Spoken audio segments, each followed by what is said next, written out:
breathe. One and then the two, two and then the three and then the four. Then you gotta breathe. Then you gotta.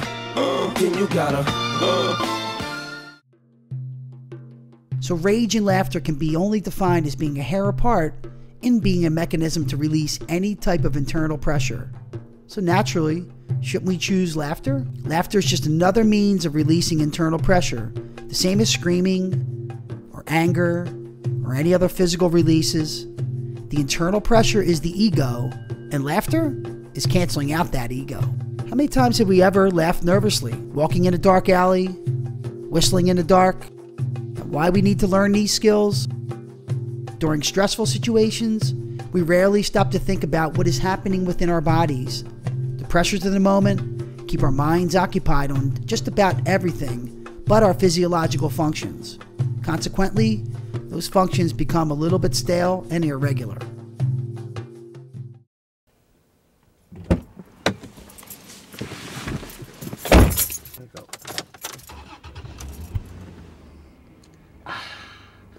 So next up is laughing. In order to teach laughing, I thought it would be best to teach laughing where it would be most natural.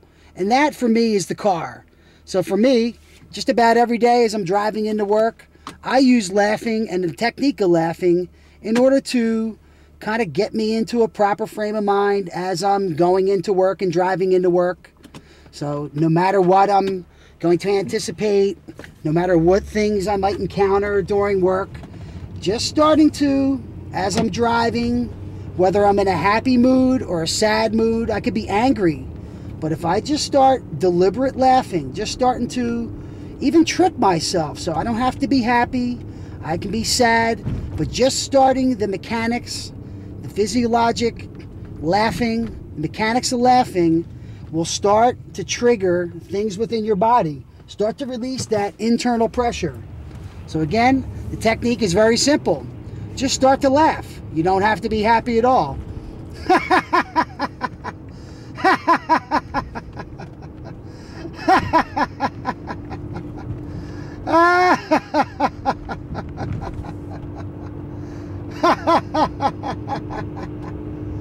You might notice that after a certain period of time that the laughing becomes contagious.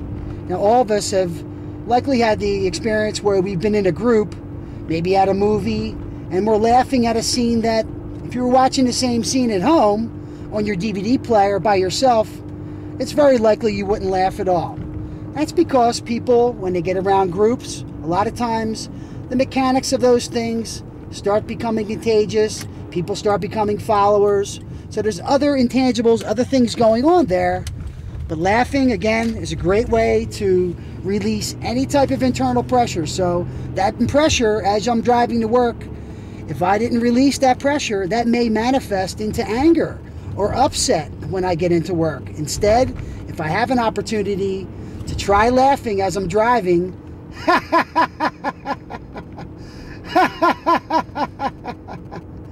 that may make all the difference in the world for when I actually get into work. And if something triggers a reaction or an emotion in me that normally I would give some sort of anger or upset back, just having that initial release of that internal pressure can make all the difference in the world with allowing me to have a little bit more composure and allowing whatever might be bothering me in the moment to just kind of roll off my chest, roll off my shoulders, and allow me to see it with a different light.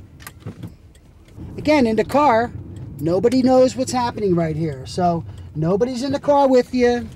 People might just be passing by you, see somebody laughing hysterically. Maybe notice what's up with that person. Maybe they'll be curious as to what's so funny. Maybe they'll want a little bit of laughter, a little bit of the joy that you seem to be giving off. So again, laughter can be contagious, just like other things like anger and sorrow. So just know that you're in control of your emotions. Using any of these type of breathing techniques can allow you to dispel any of that internal pressure, maybe actually approach your next situation that you're going to be in with more presence, with a little bit more calm and a little bit more peace. So laughing is a great technique to use in the car. Again, in the car, you're kind of by yourself. You have that safe space, The windows, the doors are closed. You have a chance to, if you need to laugh hysterically, out loud, to really release that internal pressure, you could do so without disturbing anybody else. Just like, you know, if you're doing the Ujjayi breath, the audible breath, that sometimes if you're doing that in a place that is not conducive for that, if you're doing it at work, your coworkers may notice it's an audible breath. Laughing's another one of those things. So use laughing when appropriate. Doesn't have to be a situation that is funny. Use it to dispel any internal pressure that you're experiencing.